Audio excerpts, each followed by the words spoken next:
going back to what we were talking about a second ago, Al, with the Dodger pitchers, and you said Kershaw, Miller, and Buehler, right? Those are the three guys that you asked. Like, who can you count on amongst that group to be a part of what you're doing in the postseason? Yeah, and by the way, the answer could be none of them. But I think Yamamoto we're not talking about because he'll either be there or he won't. Yeah, his is injury related. Right.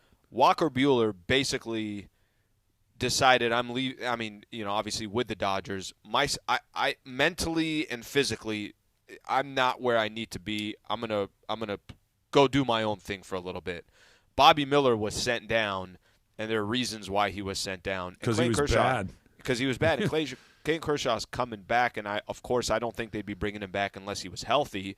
So you got to imagine he's healthy. Now it's just going to come down to his actual stuff. I think of those three guys, the guys that if you're trying to project into October and think, okay, this is what we need to have for us to be successful in October in a 5-game playoff series, in a 7-game playoff series, I think you can't count on any of those three.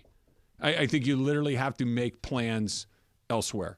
If you get any of them, great. If they rediscover their mojo, if Clayton Kershaw shows up and looks great, if Bobby Miller all of a sudden, if like I said, if you get any of them that all of a sudden are like, look, that guy's going game 2 or game 3, awesome. I think here's what it is. Glasnow, you have to have. It's a non-negotiable. If he's not healthy and pitching really well, you're basically dead before you start. Yamamoto, I think, is a 50-50 shot. If he's around, great. He'll be awesome, but I don't know with that health. I'm cautiously optimistic. Gavin Stone he's going to have to continue to pitch well, and you're going to have to go find somebody.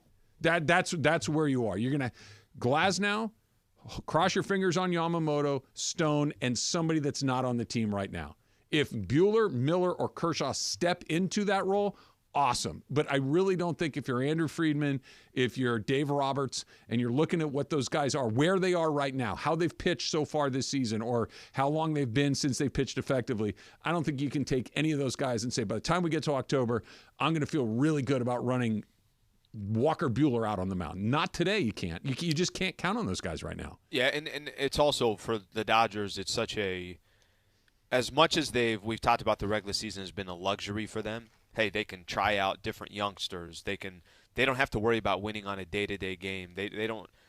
But the big picture is always the concern. And if the Dodgers weren't, if they're not making a pennant run this year, okay, you know what? Let's take our time with some of these. But I'm with you. I think there's such a curiosity. I think the Kershaw one, and I want to ask you this question because you said something when we were talking a few minutes ago that hypothetically, if Kershaw struggles tonight, or struggles today, and his struggles have more to do with everyone just kind of hitting him hard. Right. Okay, he's getting some outs, but it's good contact. Right. Not really striking out anybody. His velocity is down. He's not missing bats. Can you give me if he's obviously going to get a few starts? What is his? At what point would Kershaw say, or would the Dodgers say, you know what? We tried this. I just don't think it's. Is there a scenario that can play itself out where Kershaw comes back, and then before you even get to the postseason, that Kershaw is, hey, I don't know if we're going to use him? Sure, there is. And I don't think it's all that complicated. He pitches poorly, and they're not going to say, oh, he sucks, he's not going to pitch in the postseason. They're going to say he had a setback in his rehab. That the shoulder did not respond the way that we need to. We need the roster spot for a relief pitcher, that he can only pitch, once every 7 or 8 days. They'll come up with a reason to not do it, but I think we would know that he's just not getting guys out, because this has been an ongoing issue for a few years now. As great as he's been over the course of his career, where he is now has nothing to do with where he was 6 or 7 years ago. They're not. It's not the same person. It's a different athlete at this point. It's an athlete who just went through his first ever surgery. It's an athlete who is pitching with an arsenal that is very different than the one that he used to pitch with 5 or 6 years ago. That before, not only did he have that curveball and that slider, but he had a fastball that played really well at the major league level. Right now, if that thing's not exactly where it's supposed to be, buckle up. Right? He just doesn't have that anymore. He doesn't have that little off ramp to kind of, okay, I'm in a little trouble, I'm going to reach back, I'm going to let one go. He doesn't have that anymore.